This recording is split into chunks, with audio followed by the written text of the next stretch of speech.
Charles Little's Bouquet d'Invitation. I'll need that. Sweet. Because, So we went, maybe let's go until music,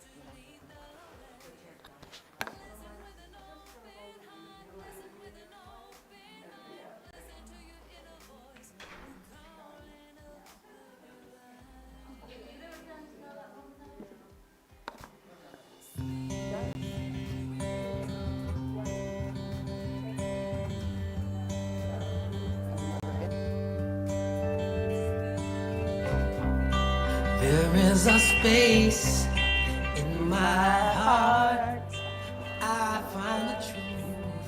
I find me in you.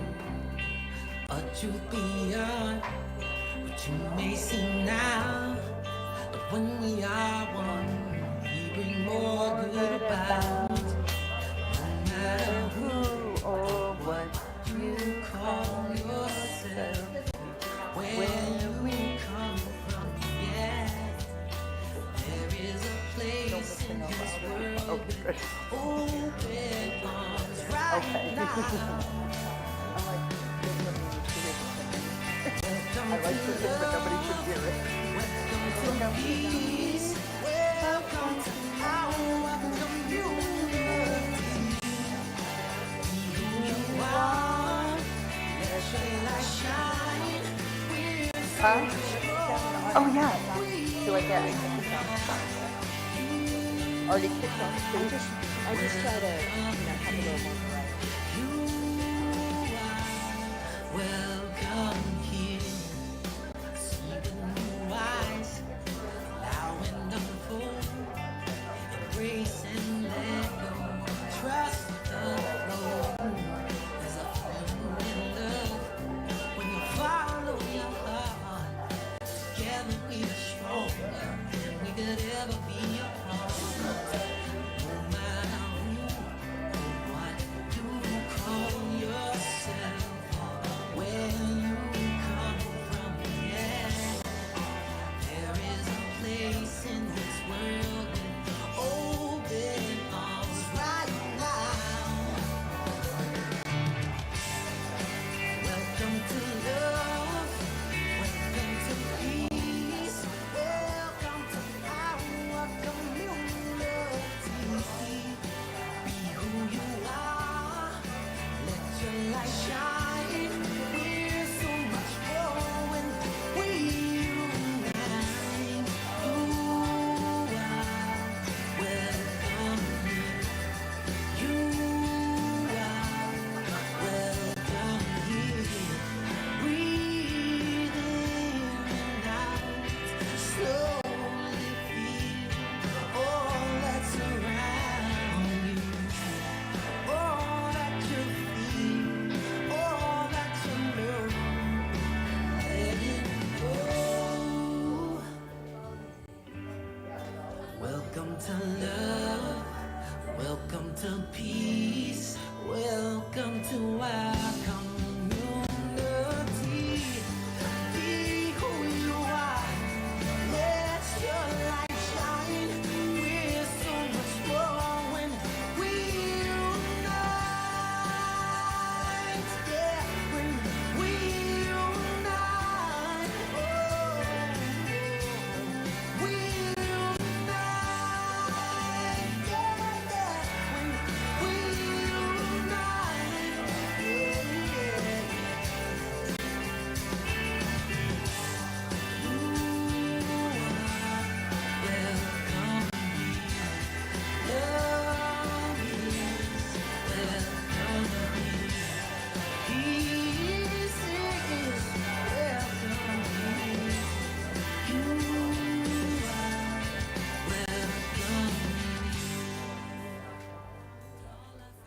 Welcome, welcome this wonderful Sunday fun day to Center for Spiritual Living Ocala. I hear y'all. Whoop, whoop, whoop. How many people having a fabulous weekend so far?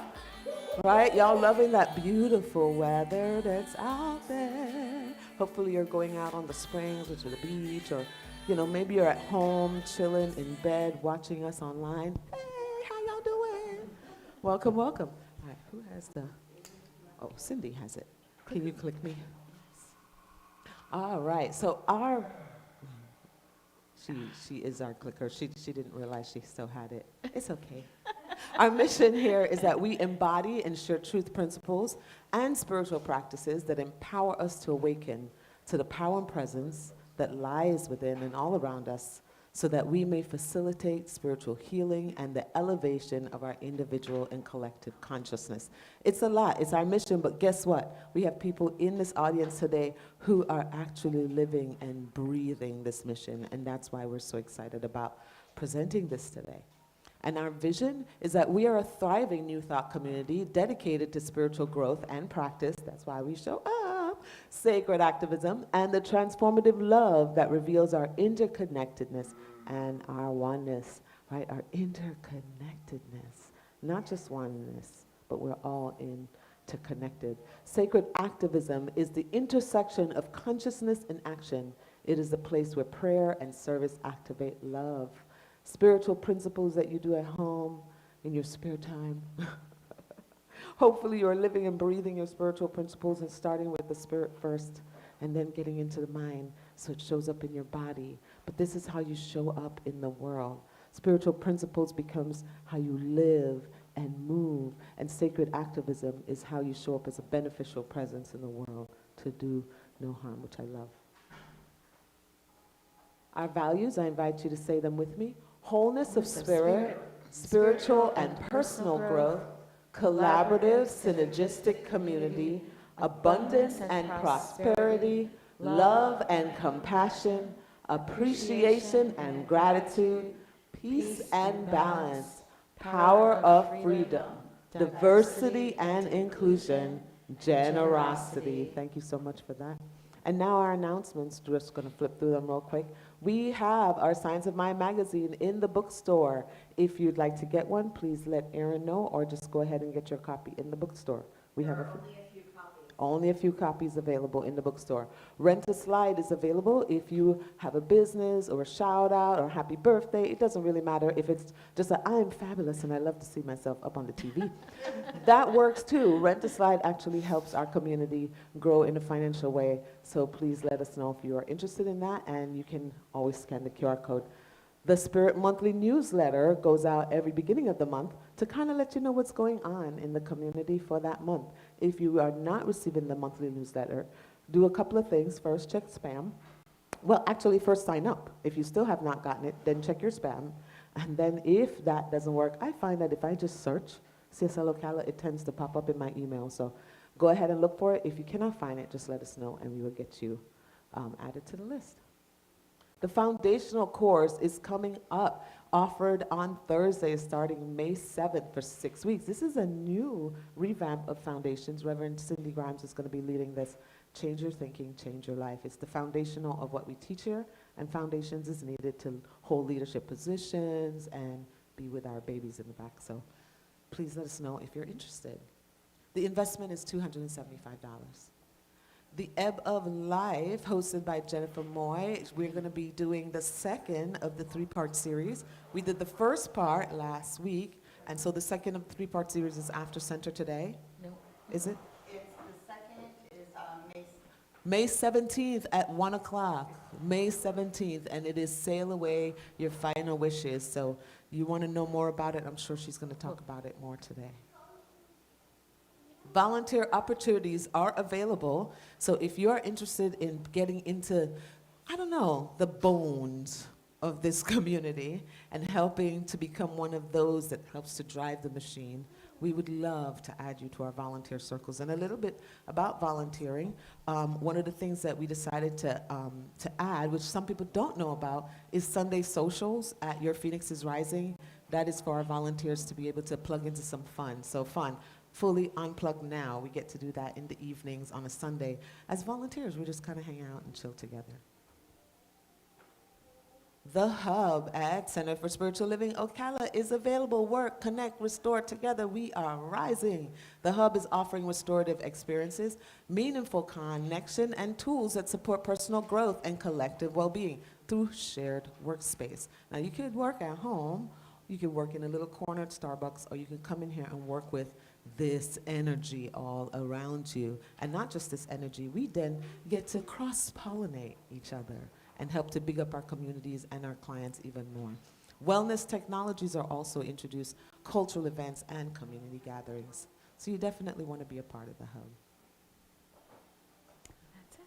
All right. So before we get into the talk and the experience with Jennifer and Cindy, I'm going to invite you to just take a moment to just practice a presence. Just get into your body.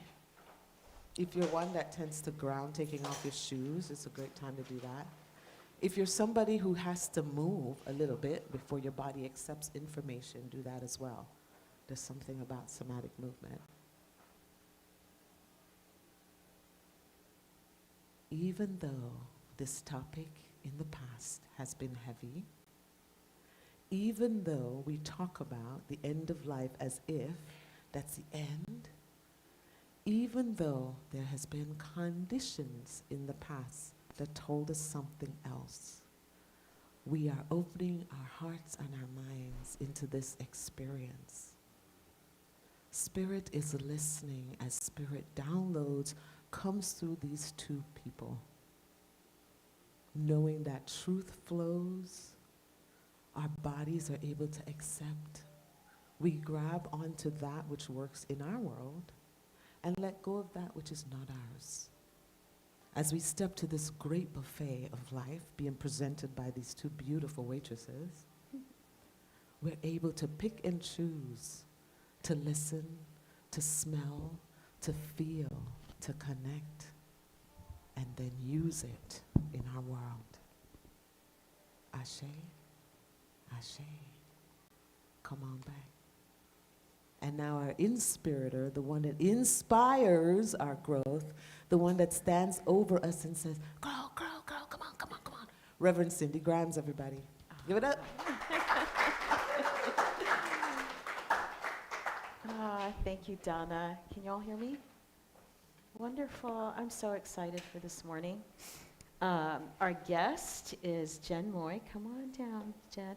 Well, before we say that, well, yes, come. Come, let's get you hooked up here. I just wanted to acknowledge any first-time visitors, because I think we have one person I see here. You've been here before? So we don't have any first-time visitors. Okay, oh, well. Well, welcome back. Oh, my gosh, how wonderful. Look at, we got Mama here. Ah, love it. Here you go. So let's see how we're going to put this on you. So as I was saying, super excited about this interview this morning for multiple reasons. For one, I love to highlight the things that our folks are doing in our community. And I love that. And the subject matter is the other thing. I've been looking for this for years, because my background, for those who don't know, at least one of my gigs years ago was as a hospice social worker. And it was one of the things that really planted me on my path and helped me uncover my ministry and what I'm here to do.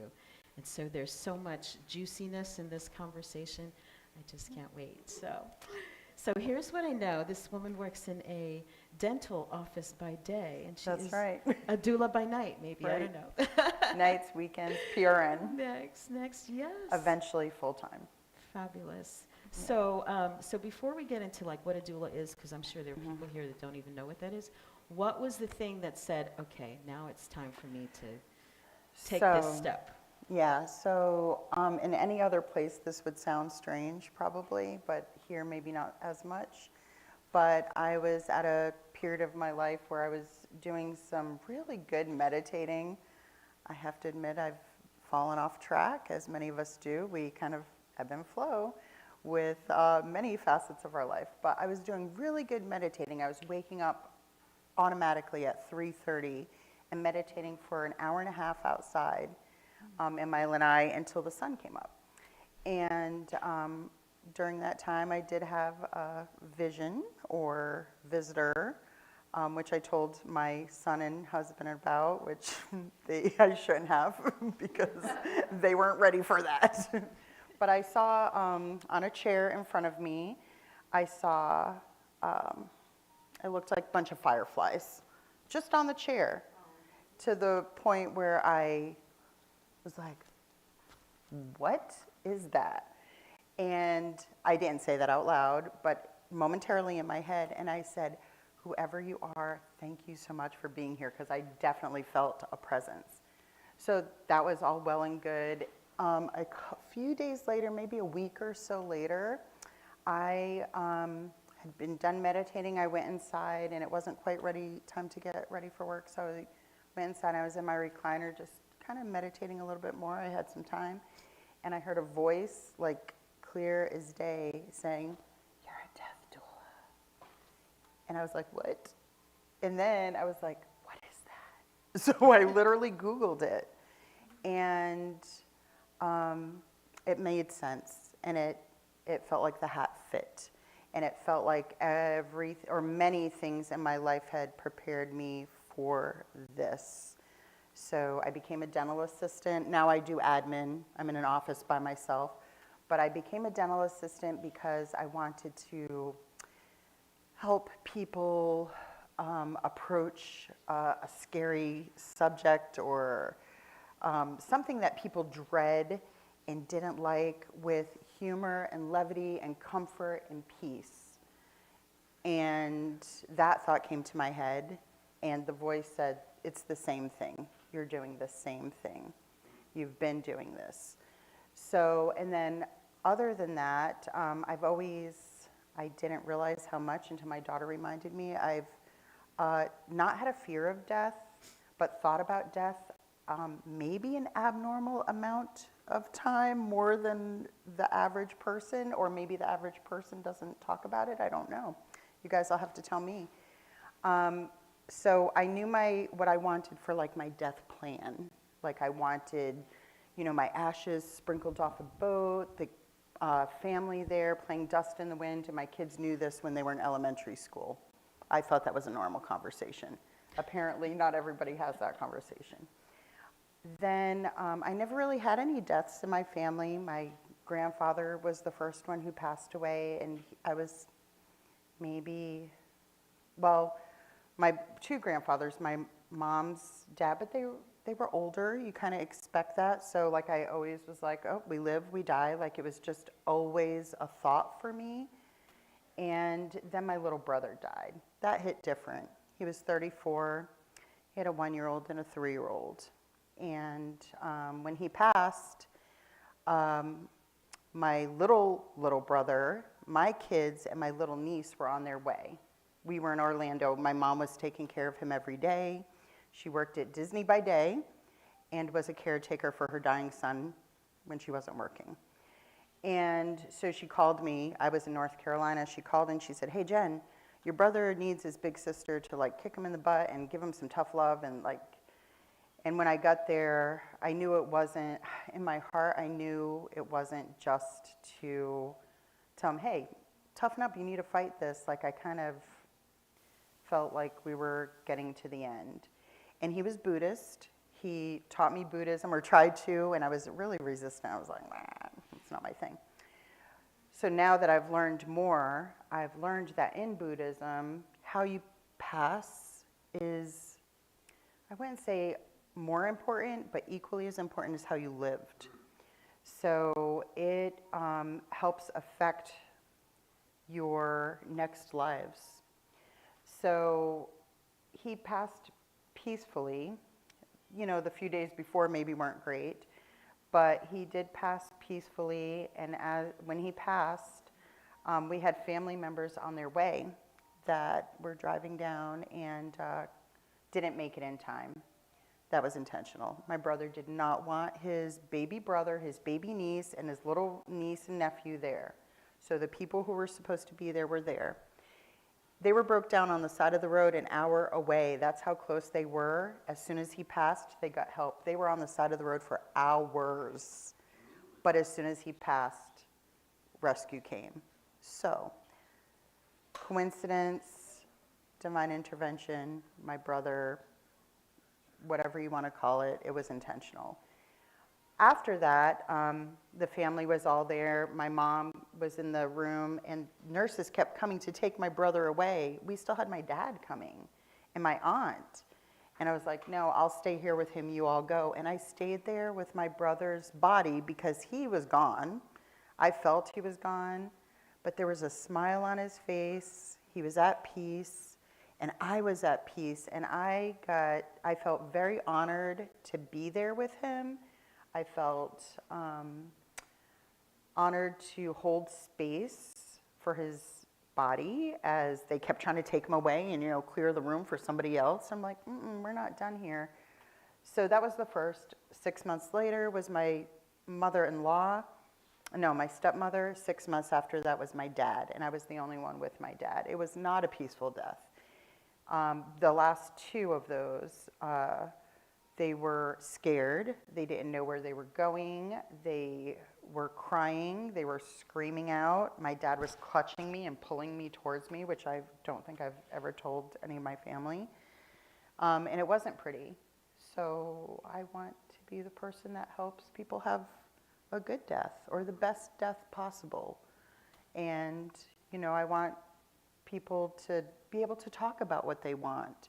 Do you want aromatherapy? Do you want flowers around your head? Do you want butterflies hanging on the wall? Whatever you want, let's do it. We plan for birth. Why do we not plan for death? We know it's happening. What other event in your life do you know is happening, but you don't plan for it? So true. yeah, and then there are other plans, like who's going to, determine what the quality of life is. So we'll talk about some of that in my next workshop. Yeah. So I would say my hospice experience was as a social worker, and it's such an honor to be with somebody in those last moments. Really it really is. truly feels that, that not everybody gets to be there, not everybody has the constitution, to be there. And as you said, I think maybe we have more control than we realize, because I've seen the same thing, that people won't leave when there are certain people in the room. Yep. Sometimes people want to go on their own, and they will wait. Yeah, they will wait.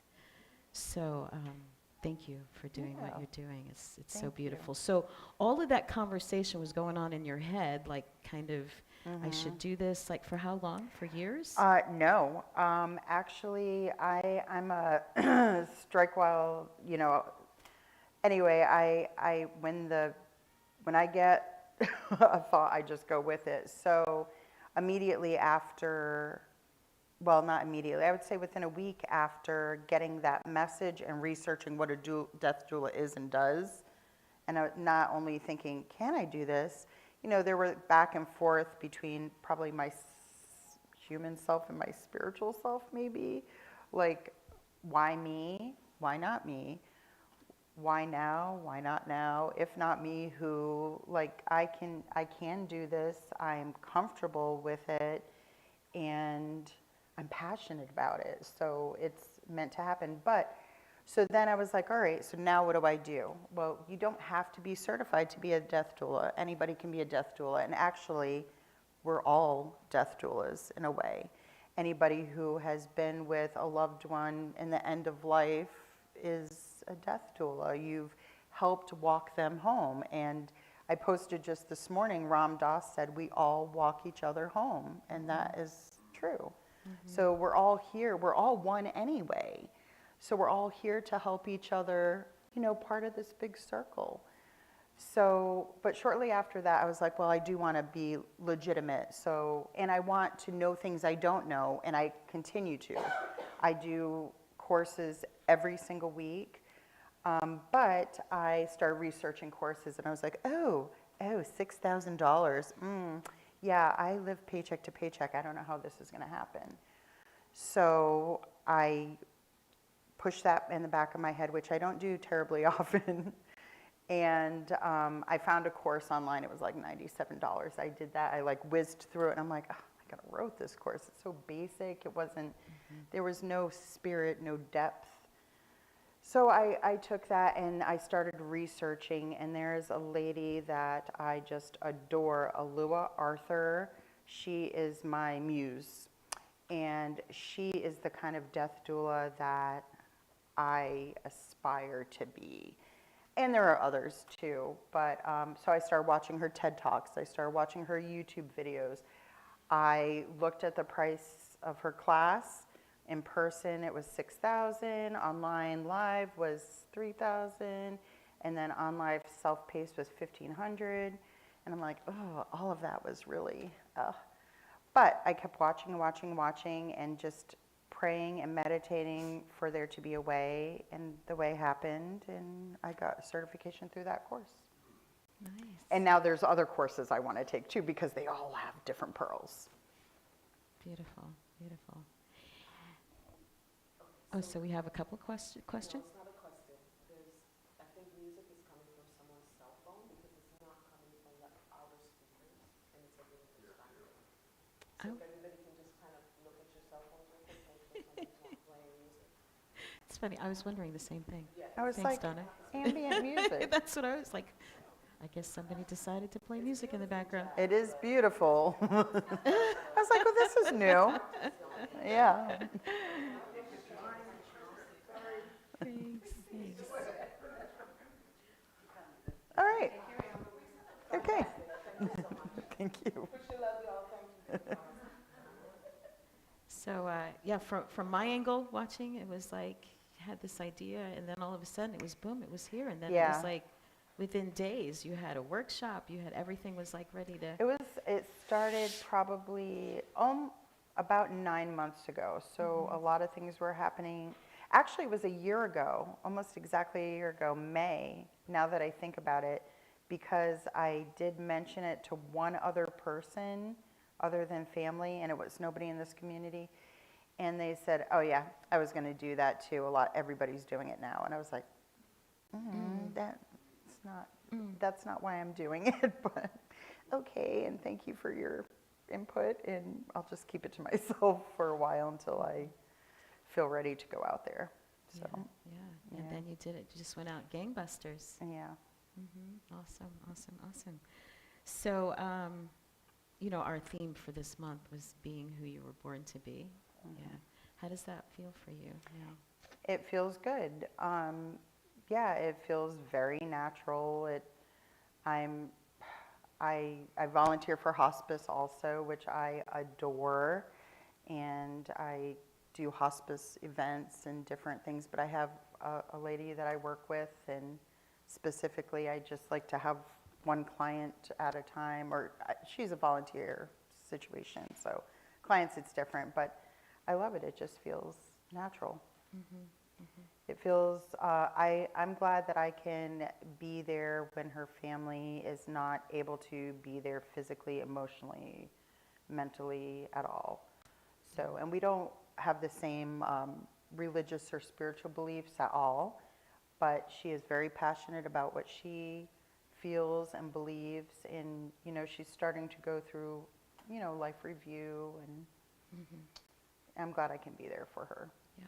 And there's a lot of people. I mean, just look at our community. Just imagine if you didn't have the loved ones that you have, or if you don't have, like, who's going to be there to help make sure that your mouth isn't crusty, or that you don't have whiskers, or that your hair's groomed, or, you know, that you have dignity when you can't take care of yourself. Who's going to be there to love on you and care for you? And so... Yeah. It was profound. I'm thinking your story reminded me of a patient that I had who was younger, a younger woman. She'd moved here, like I'm saying, she was maybe in her 50s. And she and her husband moved here from California, and he was loving life, and she was miserable. She hated it. It was like she had done what was hers to do. Her kids were grown. She wasn't making friends, and then she gets a diagnosis. And at one point, it was a cancer diagnosis. And so I was just, you know, talking things through with her. And she said to me, she said, happy people don't get cancer. She said that. And that kind of, you know, it sat with me for a while. And I said, so what do you want to do about that? Maybe we need to get you to a counselor, you know, let's talk Let's to a get you therapist. happy. Let's get you happy. Let's get you out of this. She was like, no, you know, I've done what I came here to do. My husband loves it here. He's young enough, he can have a new life and a new wife and like all of that. Okay, so then we know where we're going, right? Yeah. So she showed me everything she wanted for those last things, like where the dress was and how she wanted to go and what the music and like all of that stuff, told me where everything was. And I was holding all of this. So she didn't want her family to know any of it. So she goes to Disney with her family. They all come down to hang out with her. And I go back to visit with her. And she's just high and happy and talking about next year when they come back and they're going to do Disney again. And I was like, well, sounds like you've turned a corner here. Like you're ready to, you know, you're seeing yourself in the future. You want to move on. You're happy now. And she looked at me for a minute and she goes, ugh, I forgot who I was talking to. She said, I've been so used to telling my family that I'm fighting this thing, they don't want to hear it. They don't want to hear that I'm ready to go. She was like, no, I'm ready. I'm done. I was like, and there were other people that would say things to me as that kind of outside, you know, kind of neutral person that they could say that they couldn't say to their loved ones. And I was, you know, 25 years old and these people are sharing their deepest, darkest, you know, stuff with me. It was intense. But again, like such an honor to hold that space for somebody, to know that you can provide that safe place for them to say what is really and truly on their hearts and minds in those last moments. There were people who were like, oh, I believe this, that, and the other, but don't tell my family, don't tell my preacher. It was wild. It was wild, but what a, you know, again, an honor to be that person. So For they sure. can hold you in that. Yeah. Yeah. Beautiful, beautiful. So now you've been with some people through these tough times. What falls away? Because I noticed that things very quickly would fall away from people when something Probably for happens. most people, materialism falls away. And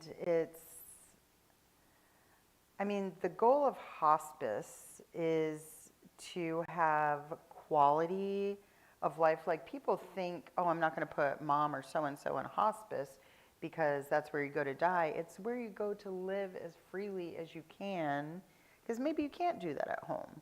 That's the idea.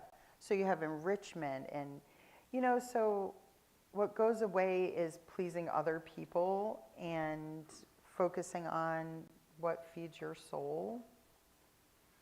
And although, as you said, like sometimes even in the throes of the end of life, people still have to put up the front of who their family thinks they are or wants them to be. But yeah, it's usually just the pure stuff, but it's different for other people. So yeah, so I like to do like a questionnaire, because what's important to each one of us is, as individuals, our fingerprints. So what each one of us want to enjoy at the end of life varies. But usually it's the simple stuff. Smiles and family and, It's fun. We kind of revert back. Yeah. Yeah. People find out right away Gentle what's touch important. and just simple things. So Simple what things. other kinds of things, like you said a lot of things that a doula does. So basically it's just to help you be comfortable, like physically, Yeah, so emotionally. for the actual end of life, I am a big advocate for home funerals, or at least dying at home. And that is super scary to a lot of people. Like, I do not want my grandma dying at home. What am I going to do with her and her body? Like, that's scary. So a doula can come in and, you know, tell you how to clean her face. And I mean, you can do a full body cleanse too, not as a nurse, but as a caretaker, just like grandma took care of you. And I did that for my grandmother. And I thought it would be weird, and it wasn't. It was a beautiful, loving thing. So I'm a big advocate for people dying at home if that's something they're comfortable with and they want. Most people, when interviewed, I think the statistic I recently saw was 90% of people would like to die at home, and about 20-something do. We have so medicalized dying. It's not a medical condition. When you die, it's not a medical condition. It's not urgent. You don't need to call anybody right away. You can sit with your loved one. I saw one recently, an end of life, where they had the mom home for 4 days. It's probably a little beyond my comfort level at this point, but it can totally be done, and people don't even realize that in a way that's not weird or gross, or, there's a way to protect the body and keep her clean, and everybody got to heal and love on her and make her feel beautiful and put her in her best dress and have flowers around, and everyone got to have that one-on-one time to say, hey, I wish I would have told you, or I'm sorry, or whatever, that you don't get to do when the family's around, and when you're rushed because they have to take the body away. So that's one thing, but way before we even know we're going to die, which is the day we're born, we should know we're going to die, but way before, like when we're all alive and healthy, just thinking about or acknowledging the fact that we are going to die, in many cases, helps people live more fully, cherish each day that we have, and the hardships and that kind of stuff are like, it's just a thing, let it go. Right. It really changes priorities. I wanted to, I wanted to share this. A lady that my daughter does her hair, her son has lived with her. Well, she died, and he sat and held her on the couch for 24 hours and watched all the movies that she loved to watch before he called anybody. Good. How about that? I love that. And good. Because you don't have to rush. Yes, the body breaks down, but if you bring somebody in, whether it be a nurse or a death doula, or I wouldn't say a funeral director because they want to get things moving. But if you bring in somebody who is a death doula, or if you just have the knowledge that the person is okay to be there for a day, that is the most beautiful thing. I love that. I love that. A lot of times people, grandkids or pets, will climb in bed with that person. It's fine to snuggle and love on them. It's totally fine. You're not going to get dead by laying next to them. You're not going to catch it. It's not contagious. Not contagious. There's something to normalize it that can Yeah. make things really beautiful. I had another patient who had been a funeral director. And Interesting. it was very interesting. He was a funeral director. He had a diagnosis of kidney failure and then also Alzheimer's. Like all of a sudden that one came on. And he'd been Yeah. the one who was taking care of his wife for years and years and years. And so he could have done dialysis, and he opted not to. So they could actually almost say, pinpoint, okay, it's gonna be maybe 2 weeks. Right. If you stop treatment, that's what it's gonna It's be. pretty quick. So, yeah, they knew. So they called the family, and they all came down, his kids, grandkids. They put the hospital bed in the middle of the living room. Yeah. And the whole family came in. It was like a big slumber party. Yeah. It was so interesting. Every time I went in to talk to this guy, it was like a party. And again, 20-something, I'd never seen a family like this. Like, how And great. so, but it was great. It was Yeah. great. I was just like amazed. And I'd ask the kids, like, how can you be celebratory? They said, this is what Dad wants. And if this is what he wants and he's ready, who are we to say otherwise? I love that. It was All beautiful. together, like just by a show of hands, who wants to die in a hospital bed with IVs? Yeah, like Oh, plug that. nobody? Big shocker. Like, nobody wants that. No, So disconnect, send them home, let your loved ones die, do it their in way, peace, right? Do it their yeah. way. and I then go- love on them. Exactly. I go in and see this guy and be like, well, because he's ready to go, like, Right. And when Like, is this how going to much be over? longer? If it helps you feel any better, you look a lot worse than the last time I saw you. Right. And he'd be like, awesome. Thank you, it's I'm on great. my Thank you, way." yes. This is finally going to be over. He was Yeah. a trip. So many interesting people. And we die as we live. And there were the good ones. Yeah. And there were the bad ones, Yeah. and you wonder why people are, treating each other the way they are at the ends. Like, I saw some crazy, mean Yeah. stuff, and then this guy must have been a real SOB. And you find out, well, yeah, Yeah, and he that's was. another thing. Like, allow them to be their real selves. Like if somebody was like, I don't know, if they were overbearing, be like, yeah, we love her. She was a bit much, but you know, it's real. That's who It's they real. are. You can love them as they were in life, in death, and beyond. Or not. Or if then there are some people that will die alone because they've literally jaded every single person in their life. And that's also sad, but that's their soul's journey for Right. whatever reason. Sure. But we get to look at that, right? And we get to choose differently. We can learn from everybody. That's why it was such a valuable experience for me as such a young woman to look and be like, oh yeah, I'm not going to be like this woman who was 80-something years old and was so angry. She Yeah. was so pissed. Like now when I'm just starting to live, I thought she was joking. Right. I really did. I thought she was joking. Like, you didn't figure out before 80? Thank God I'm 25. Like, hearing Yeah. this so that, you know, I can really, really make the most of whatever time it is, however long it is. And we don't know what that's going to be, ever. Never. But who is it? Steve Jobs, I think, said that death is like the best invention of life.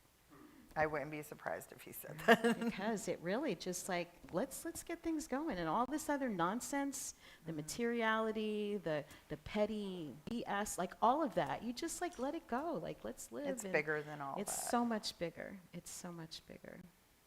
Yeah.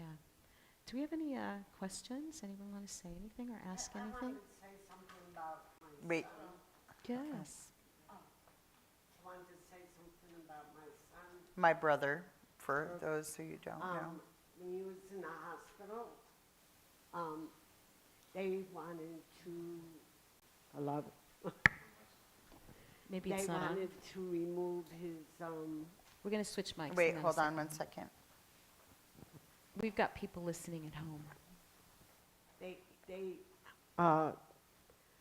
they had to, what do you call, The tracheotomy. yeah, with, to help him breathe. Yeah. They told me I had a choice. They wanted me to decide if I wanted to have that removed. They had a chance, it would, a choice of death, right?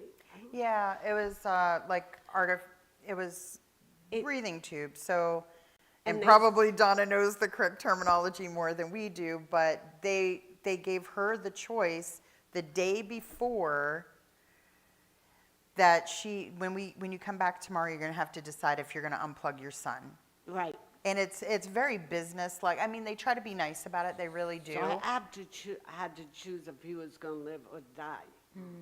And that was very hard. Well, he decided for us. He Yes. passed away before I had to make that choice, which was, Because that was his he last made that gift to choice. you. I really feel he made He that did. choice. And the other thing I used to do, I love the Beatles, and he loved the Beatles, and I used to always play music in his room, and that's what I used to just sit there and hold his hand. So, yeah, that's it. It's beautiful. And he did. Yes. He did do that as a last gift to you. Beautiful. I know it seems very businesslike for the medical community, but it has to be. Yeah. Yeah, there has to be a detachment there because it's almost like you are the AI asking the next question because things have to move forward. And when somebody's in grief, they will stay there and you won't be able to move forward. true. So yes, you're kind, Yeah. but very much what's the next step? What's the next step? And it's gentle. We try to be as gentle as possible. Sometimes some of us miss the mark, Right. but not all. We get those really Most- special most people. are very I compassionate. always say that hospice nurses and hospice people are just built different. It's just a completely different type of nurse. Angels on earth, they are. So what is the unique niche that a death doula fills? Because there are funeral directors who fill, a space, ministers and spiritual leaders who fill a space. and others, hospice volunteers and so on. So what is that specific space that the death doula fills? Every space in between all of that. So sometimes it's just companionship. When you get a hospice volunteer or a nurse, a certain number of hours a week, but that's not enough. Sometimes it's respite for the family who is just burnt out because they're a caretaker, and they need somebody to come in. So sometimes it's that. Sometimes it's creating a vigil while they're alive so the whole family can come and have a celebration. Sometimes it's a vigil when they pass. Sometimes it's running errands.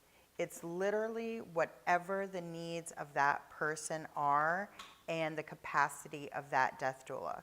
Sometimes it's obituary writing or legacy making or helping them with their life review. So there's a lot of things. So it's basically up to, there's a questionnaire that most of us use. We all have our own questionnaires because we have our certain things that we're passionate about. But if somebody asked me to do something that's not on the back of my business card, if it's something I'm comfortable with, I would still do it. If it's not, then I would find another death doula because I have a network of friends who are death doulas because they have been coming out of the woodwork. And I didn't realize how many people I knew who were death doulas who are already. So there's not a one size fits all. It really is very individual. For some people, I can do Reiki. I can't charge for Reiki because I'm not a massage therapist, but I can do Reiki as part of a practice of relaxation or comfort or gentle touch. And some people haven't had anyone touch them other than to poke them in forever. So it just depends on what they need, and that would be determined in the intake and as you get to know them, because it can change too. So sometimes you serve the family, sometimes you serve the patient, sometimes you serve both. Beautiful. Just depends. Great question. Is there a, people can find funeral homes. People can find ministers. Is there a directory, There is. on a national level that one can reach out and say, gee, I'm in Colorado and I need a death doula? Yes. So there's a few. There's one called INELDA, INELDA, International, it's the International Death Doula Association. Then there's FIOLDA, Florida End of Life Doula Association. And then also I have found, somebody reached out to me last week saying that they just Googled Death Doula Ocala and somebody referred them to me. So it's not as, we're not brick and mortar, so it's not as easy maybe to find, but I think you're gonna start to see it more and more often just in society in general. Nicole Kidman, I have to do a little more research about this. I don't know how I feel, but I think it's a good thing. It brings more awareness. She's becoming a death doula. She was studying for a role, playing a death doula. Now she's going to be a death doula. Now, if her heart's in it, then I'm all for it, and I love that it brings more awareness. And apparently the show The Pit has a death doula on there, so I've not seen that. And then some police, not as much sadly in the South, but some police stations will have a death doula because when somebody has passed, they'll call in social workers and a death doula to kind of, but also the other back to the previous question, another thing they do is make the phone calls that family members shouldn't have to make. So I was talking about this to my mom on the way here. She had gotten a quote for cremation for my brother. Then after he passed, the fee was all of a sudden twice that. So I was sharing a time that we were all together and we were sharing some of his stuff and we were talking, and it felt very cathartic and like a ritual. And she's like, I don't remember that. And I'm like, you were in the house. Where were you? And I'm like, oh, you were busy making phone calls, trying to get money and figure out how to get your son taken care of, instead of being able to be in that space with family, which was so healing. 3 of us went down for a walk, or 4 of us, all the cousins went for a walk on the dock, and we sat there and cried and laughed and talked about the times that he put us in our place and yelled at us and all this stuff. And he was a philosopher, so he was a deep guy. So there was, it was great, and she missed out on some of that. So a death doula can call the funeral home and say, or hold the space so the funeral doesn't come, but make those calls. Give the family the space to grieve and love. And so, or teach them, like, I don't need to clean your mom's mouth and eyes, but I can teach you how to clean up her so she looks her best when the rest of the family comes. So. Nice. Add something. Being a healthcare worker and being in a position like that, a lot of people assume the nurse is doing it. It falls under the nurse. Oh, the nurse is going to do that. And so I'm not a case manager. And I've had in-home care when I'm there with a patient. Oh, aren't you going to call the insurance company for me? Honey, the time clock is on me when I'm there. And I can't add that to the phone call I need to make to your physician and the rest of your healthcare team to let them know where you are and what's going on and da-da-da-da. I need to get whoever's next coming through to show up and, to get that ball going, because the family can't do that stuff. They don't have the back end to that. If they get on the phone call with an insurance company, it comes from the nurse and the provider. I need my office to call them and say, hey, because they just don't pick up the phone, or they're so busy, oh, there's another person complaining. But when it's coming from provider, they answer. So it's just, that's our lane, and we can't stay in our lane. Having someone there to help orchestrate all the moving parts. Oh, the nurse is over there, don't go mess with her, she's doing something important. Come over here, let me show you where to go walk. Or let me talk to mom over here who's, looking through baby pictures, that kind of thing. So I'm so glad that we're normalizing this, because it's a part of the healthcare team, is the death doula. Yeah, Without they it, just the don't. rest of the team is thought to pick it up, and that's also the caregiver who's now in shock. Right. And so that's the other thing. So nurses do so much. Doctors do a lot too, but not quite as much as nurses. We all know this. Sorry if there's any doctors in the room, but yeah, right. Yeah, they do stuff too. But I still think nurses do more, but. Well, in the home, when you're talking about what the patient sees, the patient gets to see the duck on the water that's calm. Yes. And the doctor is the little feet underneath, figuring out what's going on. Right. So you don't see their work, but they do a lot, and they have a Like the lot more switchboard patience operator. than we do. So please give them grace. But there's only so much that any of them can do, a social worker. So people at the end of life, or even thinking about the end of life, like now, like how many people have a living will? So good, a couple do. So again, that's something that we're going to go over. There's one called 5 Wishes. It's real simple. I know as a nurse you're familiar with it. They use it in the hospital because when people are dying or could be dying, they're like, hey, what about a DNR? Do not resuscitate. And, what does quality of life look for you? So 5 Wishes kind of walks you through that. So we'll go over that in the next workshop a little bit.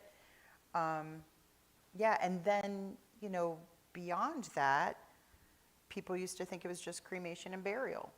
There's more to it than that. So I always wanted to be cremated. I've known that for decades. Well, I no longer want that because I didn't realize how impactful negatively it is on the environment. It's cost effective, really bad emissions, and you have to use all this energy for one body at a time, you know, because who wants mass cremation? That's not okay. So, but it's not good for the environment. So there are other options. We have aquamation, we have organic reduction, green burials. We have a place right up in Gainesville that is absolutely beautiful. We actually, he's not here today. I was hoping he would be, but we have a somebody who comes here with us who's a grave digger for Prairie Creek Conservation Cemetery, which is a green burial.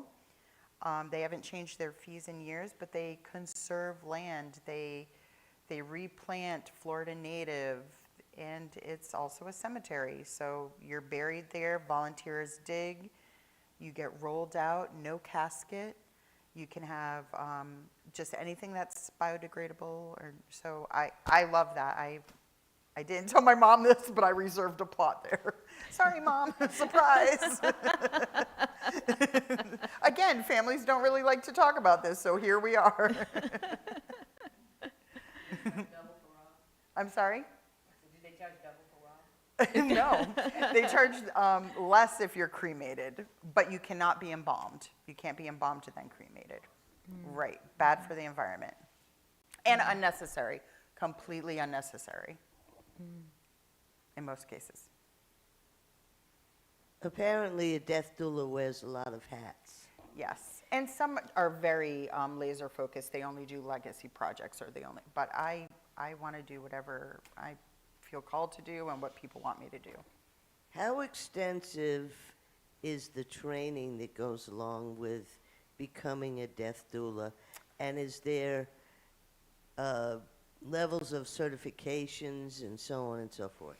So there are, I would say, 5 main schools in the U.S. University of Vermont, Going with Grace, which is what I went with.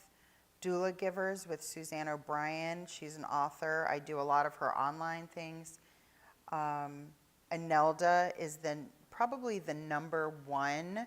That's the one that hospice uses, and there's one that I'm missing.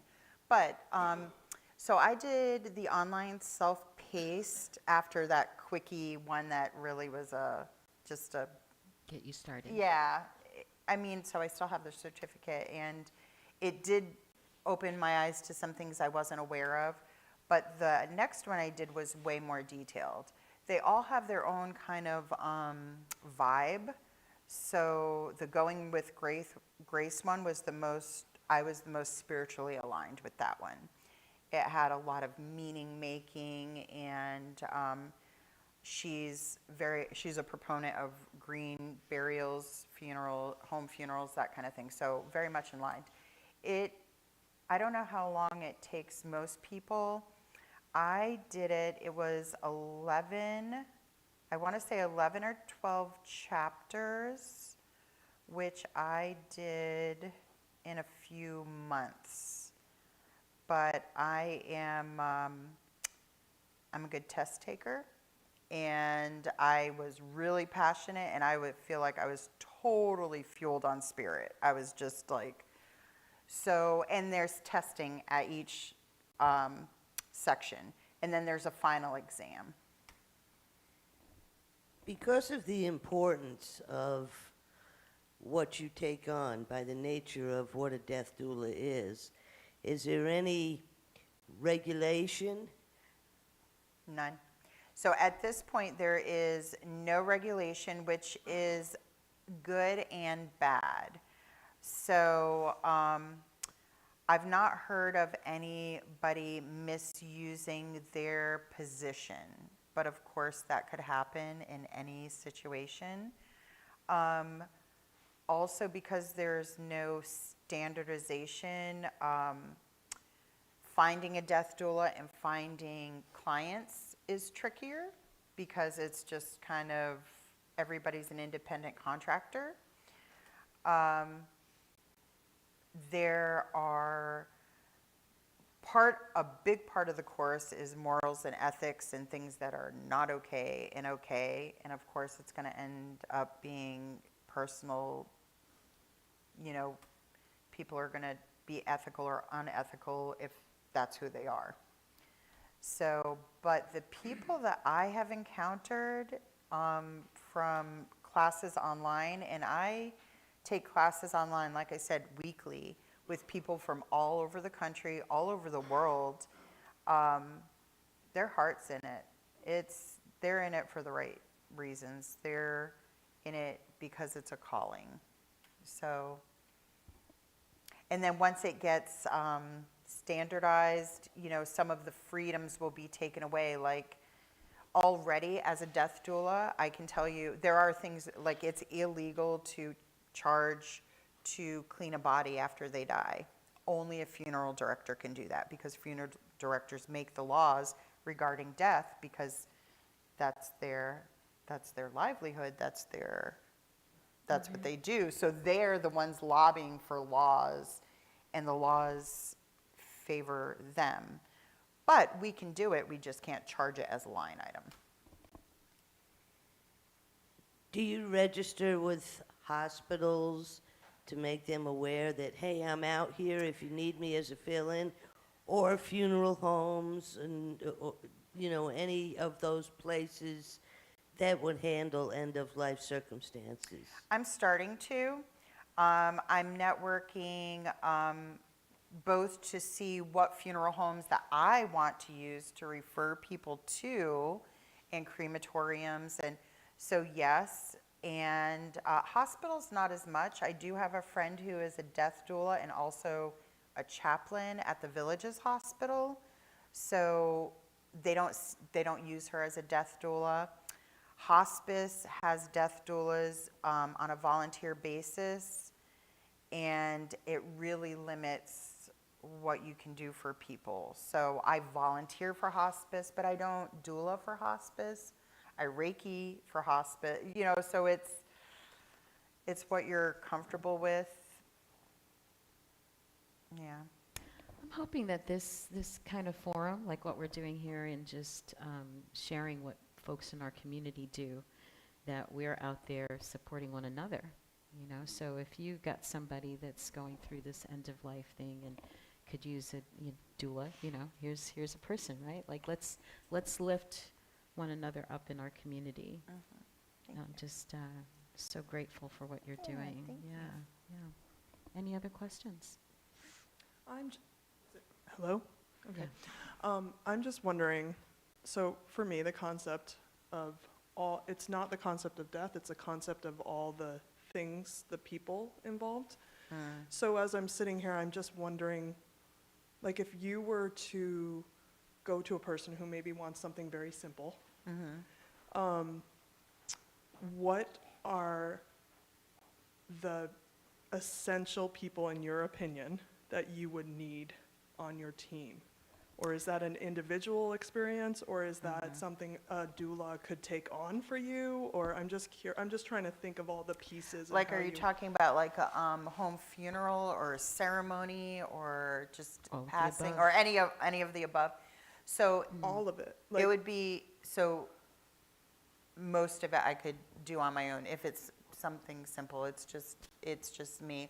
Or if, you know, it's Cindy's grandma and Cindy wants to be part of it, like, do you want to learn how to, you know, care for your mom, clean her mouth and make sure it's hydrated, and also educating people on, you know, what to expect as it gets closer, the signs and all of that. But no, you don't really need a team. However, I have a team potentially if somebody wants sound bath or massage, or I have mentioned to people like, hey, if somebody wanted something, I know who I would call if I needed somebody who wanted massage. And if they wanted massage and Reiki and sound, guess who I'm calling? Or, you know, there's all kinds of things. So again, knowing what gifts and talents people have, you know, I would be more than happy to bring people in to fulfill that person's wishes. But for the most part, I don't really need anybody, but I like to have a community. And death doulas, death doulas, it's a very, for the ones I've met, and like I met them online and like, hey, let's go meet somewhere and talk. And we're just like talking and talking and we're like so excited. And like we not love death, but we love that we're talking about it and love that we're celebrating it, embracing it, and normalizing it. So it's like nice to talk to somebody who like speaks your language kind of thing. So we have no problem referring, like I did my workshop on grief because, my first one, because a death doula who has been doing this for a very long time, I said, you know, grief isn't my specialty. She said, but it is a big part of your job. I said, right, but I'm not a grief counselor. I'm not grief trained.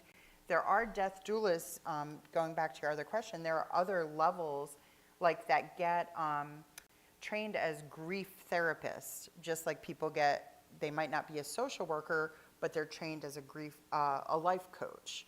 So there are different trainings and niches. For me, it's more about bringing meaning to living and having the best death possible, whatever we can control in a way that we can control it. Because that's what I want, so that's what's important to me. But if something else is important to somebody else and it's within my comfort zone, then I will happily do it. And if not, then I will definitely find the resource who can provide that for them. So we could get started for you. That has like deals out. Yep, for sure, for sure. And it goes both ways. So, like when I was researching different ways to what you do with the body after you pass, I found out about this company called Celestine, and you can send your ashes to space. Now, I don't think that's good for the environment, but if somebody wants it and they have that money and like they love space and they always want to be an astronaut, I would make that happen. So we have a working relationship. And so, yeah, it's interesting the connections you make, so. Sounds, I mean, it's almost like a wedding planner. I mean, it's like, you Right. know, like for the Right. end. And I mean, love I'm seeing planning like all of events. these pieces, you know, coming together, And I right? do. Like I love planning events. I love planning Thanksgiving and Christmas. And so Yeah. why not make this a fun event too? you know, right? Like, I know what I and want. pulling in the different pieces and parts. So was it last month we did WeCo and Simon? Yeah. And that whole idea of bringing people and their different talents and gifts together, Yep. you know, to create this this experience for someone. Yeah. I love it. I love it. Is there anything else? We're going to close out. So anything else you would like to share with folks? Not that I can Anything that feels important for you to give? The gift of this moment? Just at the next course on May 17th, we will be talking about filling out the 5 wishes. I'll have some copies for sale because I don't get them for free. So that and yeah. So come check it out. It says $25. It's a love offering basis. So whatever you can bring. That is the suggested love offering, but whatever you can do.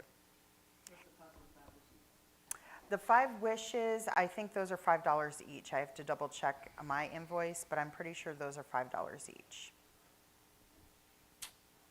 Yep. Very good. Oh, and we'll have like a Death Cafe style next time too.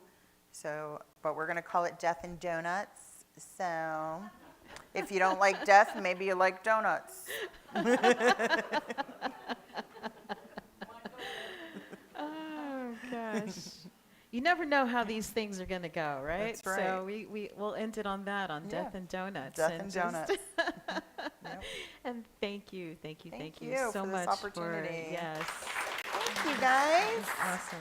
That was awesome. Thank you. Yes. So the question for everybody, you know, if not now, when? You've got this thing that you've been sitting on for a while. Maybe it's an idea. Maybe it's a passion. It's something. Do it. Do it. Right? Do it. Don't wait for permission. You don't need it. I'm giving you the permission now. How about that? Go out there and do what is yours to do and live life fully. It is just life a fully. beautiful, beautiful gift. I wrote this, don't wait for life to remind you it's precious. Live like you already know it. Right? Live like you already know it. And thank you again, Thank Jen. you.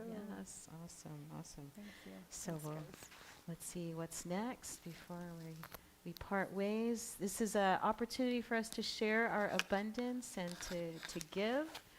I invite you to say this affirmation along with me.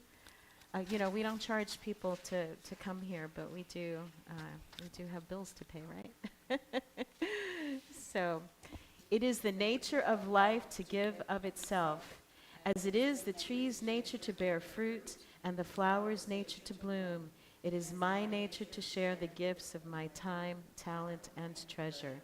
I participate in the divine flow of life, giving generously and receiving abundantly.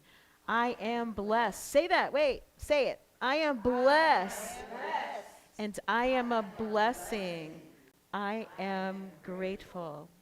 And so it is. And so it is. Awesome. And if you have any specific prayer requests, put them in the basket that Norma's taking around, and Aaron and Donna and Norma, myself, Reverend Peggy, we pray on those, and we hold highest and best for everyone. All right. Alternate ways to give. You can do the text to give at 352-320-5110. You can go to our website. You can scan the code. You can go out in the little vestibule. We take your money in all kinds of ways if you're willing to give it to us. And so thank you. Thank you, thank you. This place exists because of the giving of our community. And you see there are folks here doing wonderful, wonderful things. And what's that? Pray over it. Yes, yes, absolutely. I'll go ahead and pray over it. And so we take this moment to give thanks for everyone that is in this space, for the love that they are in this world, for the joy that they share, for the wisdom. I give special thanks for Jen and the work that she is doing, and as she is lifting people and families in our community, and we lift her as well as anyone else in our center who may be going through any type of challenge, physical, emotional, financial, whatever may be going on. We just know and affirm that everything is unfolding in its perfect and right divine order in this moment, because we are part of that power and presence that we know as God, as love, as wisdom, as joy, and all good things. And so we release these words with joy and gratitude, with thanks, knowing that life is unfolding exactly as it should. And so it is. So it is. All right. Do we have anyone else burning with something they need to say? An announcement, anything like that? All right. Hearing nothing else, we can go ahead and say our closing blessing. Spirit lives, moves, and breathes as us in a wise and loving universe. We go forth guided, protected, and free, trusting love, trusting life, knowing all is unfolding perfectly. And so it is, and so it is. Have a fabulous, fabulous week, everyone. We will see you next Sunday, 11 o'clock. Thank you. Thank you. That was phenomenal.